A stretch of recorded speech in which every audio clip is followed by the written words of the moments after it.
Welcome, friends. Today,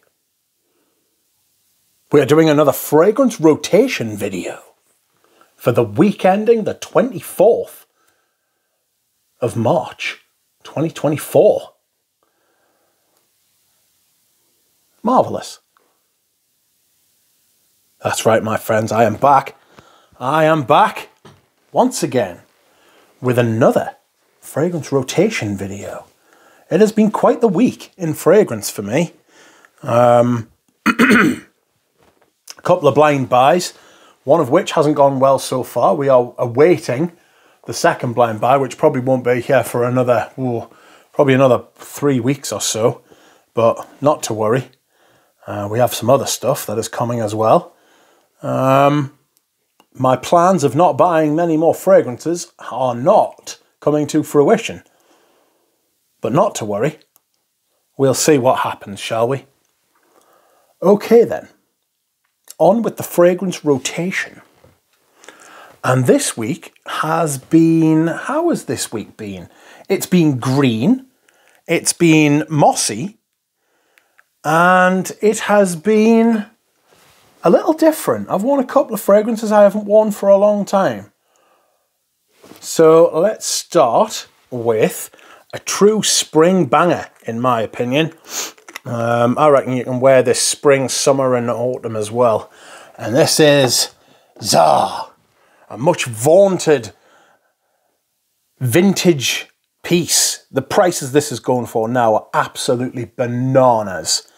A big oak moss fragrance, absolutely. But there are other oak moss fragrances, so don't worry about it. You know, you can still get quorum and stuff. This is one of those fragrances that has a fat ingredient or fragrance pyramid, if you will. I was going to say ingredient list, but ingredients and notes are very different. But this has got a fat pyramid, you know, belongs in Egypt. It's got a big pyramid. It's very green, slightly smoky, aromatic, floral in the heart. Little bit of wood, little bit of leather, but mostly oak moss. Everything seems to be kind of like a wingman to this outrageous oak moss that's in here, and it's brilliant. It really is. It's absolutely fab. This is my splash bottle, which I have decanted, and I absolutely love it. No doubt that I absolutely love it. It's a beautiful thing, you know. The bottle suits the fragrance down to the ground. It's a lovely bottle, as you would expect from Van Cleef & Arpels. Excuse me whilst I hydrate. It's just a really good vintage fragrance, you know. It's got that kind of vintage floral heart with like geranium and rose and jasmine and like fucking carnation especially. All that good stuff. That is a vintage bomb.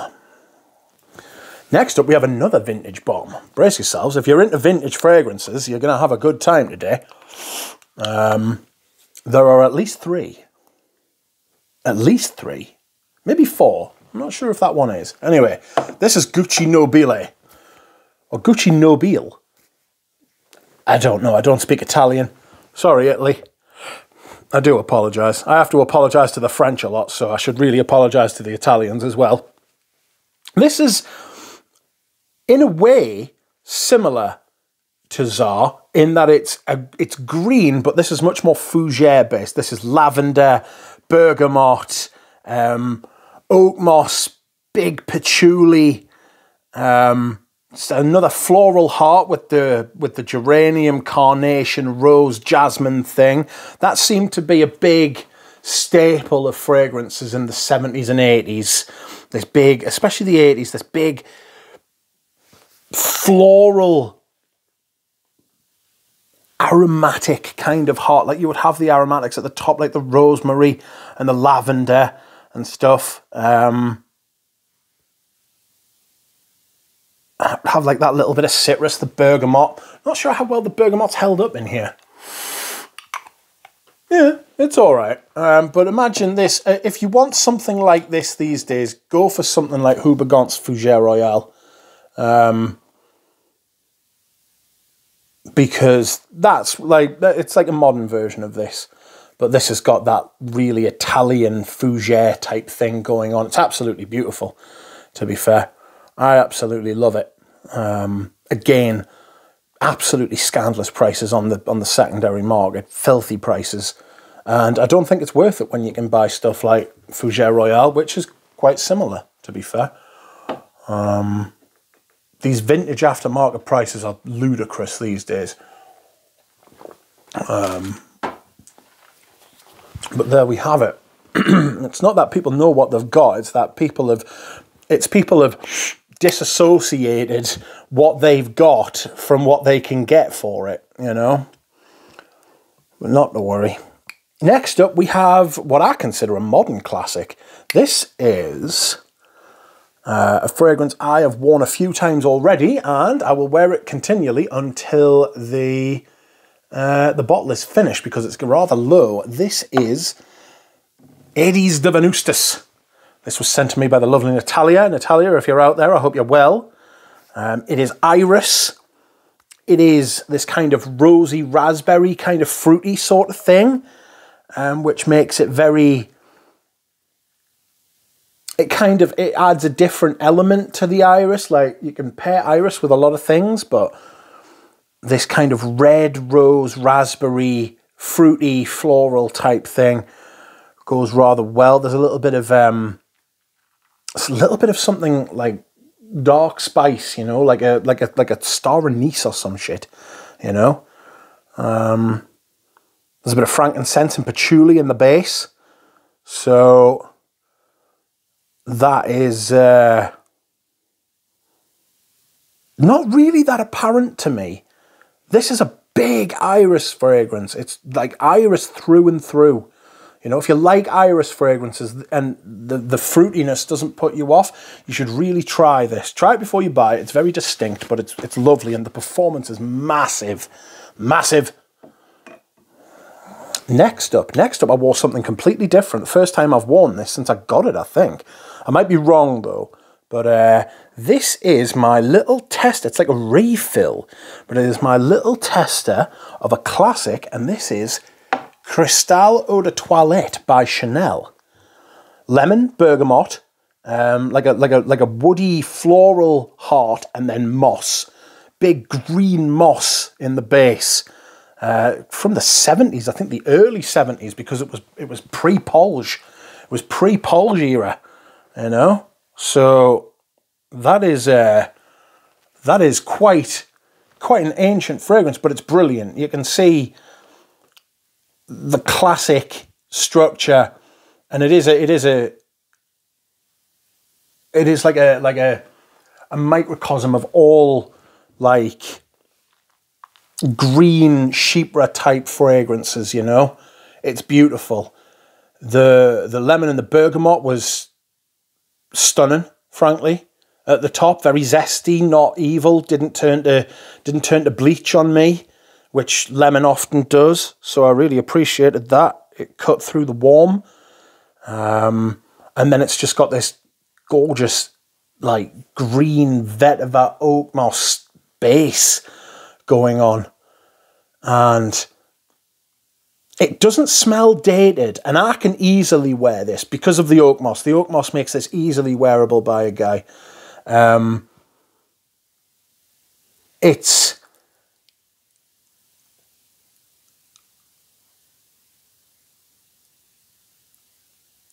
don't know what it's like compared to the modern, but I would like to smell the modern, and I'm intrigued by it now.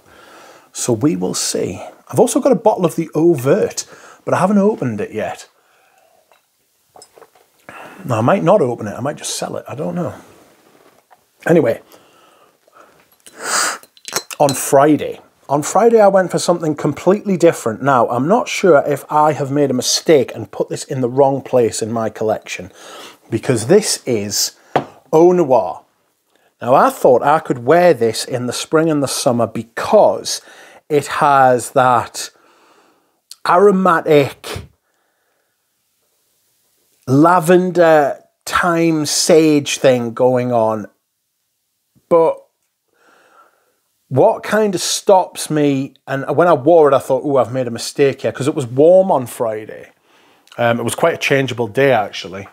But the licorice and the Immortelle combined to give this some big thickness that makes this a very autumnal fragrance. I'm not sure you're going to see this again. In fact, I'm pretty sure you're not going to see this again in the spring and summer rotation even, because it's out of place, frankly. It feels very autumnal to me now. Now that I've what, it's gloopy, it's thick, it's rich, it's beautiful, I love it. But for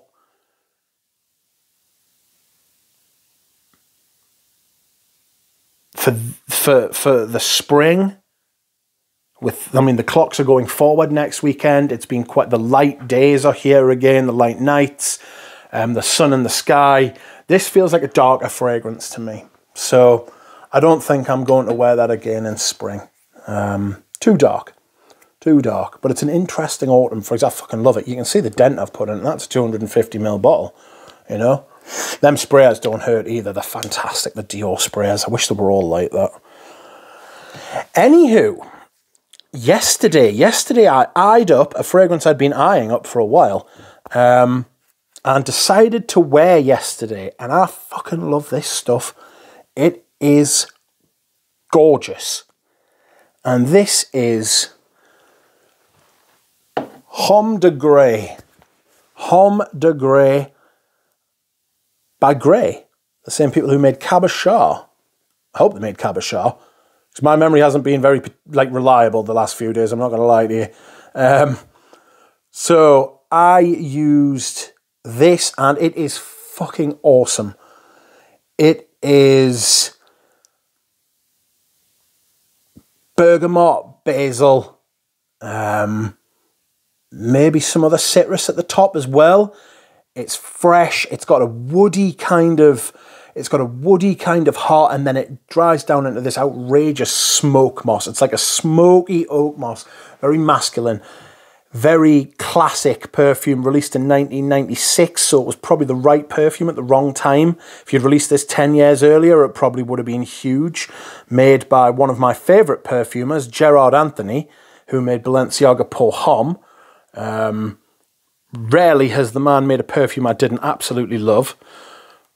The one perfume that he's made that I really don't like is Crystal Ball by Balenciaga. It's good. I just don't like it. It's got this kind of weird polish kind of note, like a metallic. I can't describe it. It just doesn't sit well on my skin. Doesn't smell nice to me. It's a bit like Jai Pour Pour Homme, you know. Just not my thing, to be honest. But I love this stuff. This is absolutely gorgeous. Reminds me a bit of Palais Jamais by Etro, which is another stunning green fragrance. This is also green. You can see there's been a lot of greenery this week. Which brings me on to the last fragrance. Now, whether this is out and out green or not, I don't know, but it is called Enchanted Forest. So it has greenness in there. This is all about the blackcurrant. There's blackcurrant leaf, blackcurrant blossom, blackcurrant, and blackcurrant bud. There's also a lot of